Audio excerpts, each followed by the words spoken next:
I was thinking about, I made a little video clip yesterday about high frame rate, 60 frame per second or 59.97, whatever it is. And when you're dealing with faster frame rates, at even full high definition, and of course, anything above 2.7K ultra high definition, 4K, 6K, when you look at people, it looks too real. And if you have a really good camera, the detail that you pick up, the detail on people's faces, in their clothing, it looks so good that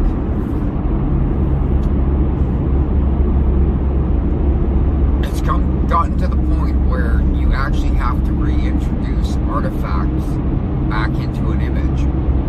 And artifacts, I'm not talking about noise artifacts, I'm talking blur, mist filters, screwing those on to your lens or on top of a neutral density filter.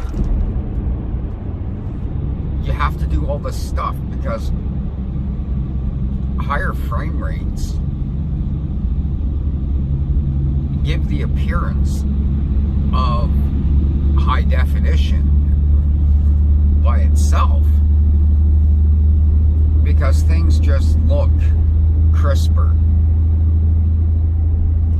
because the refresh rate, because there is so much information over those frames, and it's like a continuous signal.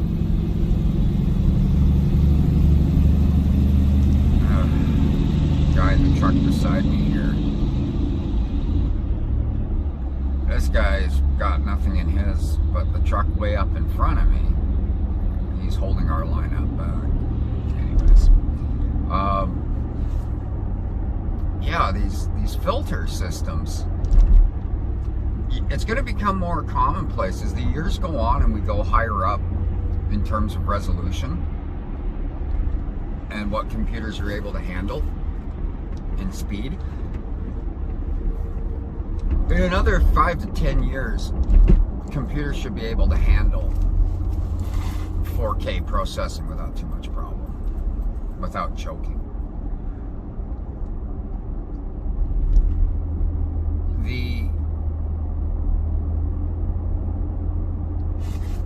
One of the side effects to that, though, will be images that are so clean and crisp that if you're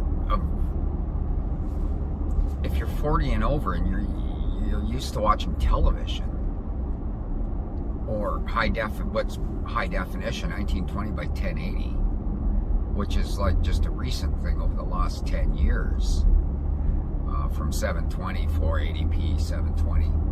As we graduate to like 2.7 and 4K, 8K as the norm for viewing,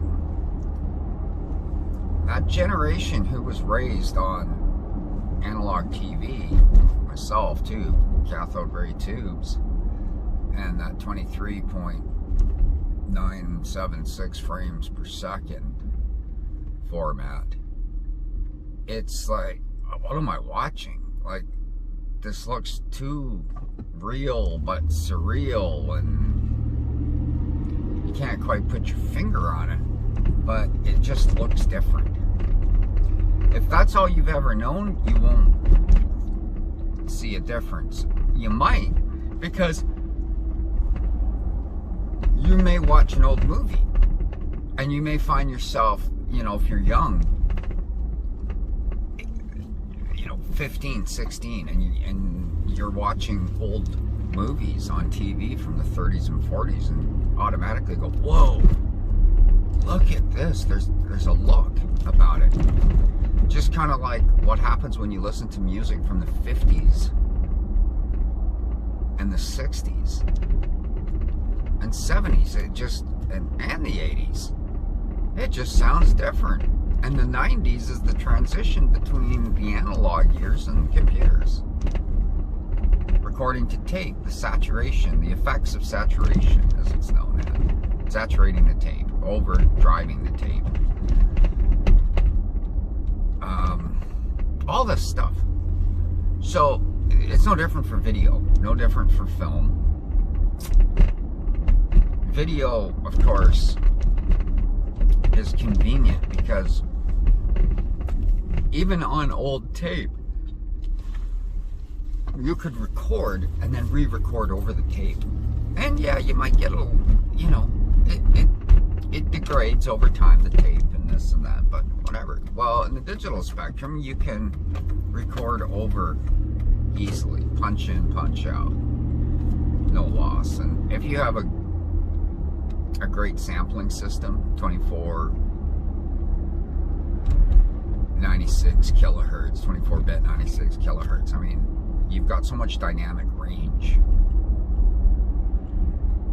from the quietest to the loudest parts in your music. I mean, if you're sampling at those kind of sample rates, it's incredible. Even 16-bit 44 kilohertz, the standard for CDs, is pretty damn impressive. Once they figured out that the digital spectrum, you could turn everything up until you started clipping at 0 dB.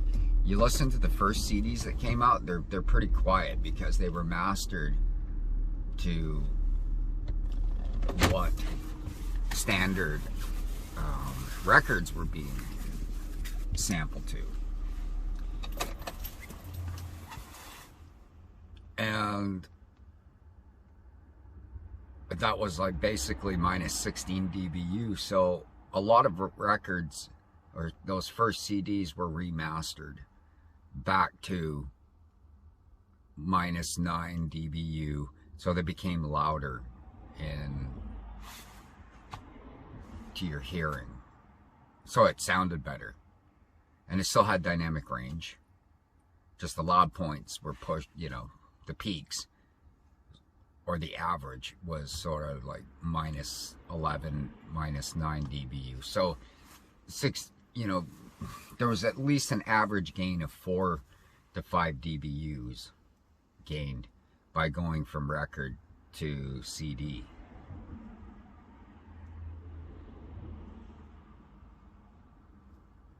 Now, with video, the sample rates, same thing. It's like taking the 23 frame per second and now moving it up to 60 or 59 frames a second recording. Yeah, it's a lot more information being recorded. Takes a lot longer to render out when you're compiling, but it just has a different look about it. And it's going to take a while, I think, for a lot of people to... It won't take long to adjust it. You're seeing more and more of it on YouTube, yes. But there's just something about it. For us older guys, I guess we need to all go. The younger generation. But there'll always be room for nostalgia. Always. There's always room for an old retro feel, which is why a lot of these cameras systems, they're building mist filters to introduce blur back into the scene so it's not so sharp. If you have too much sharpening, even that's sore on your eyes. But anyways, ambulances are coming, and oh, there's my neighbor out walking her dog.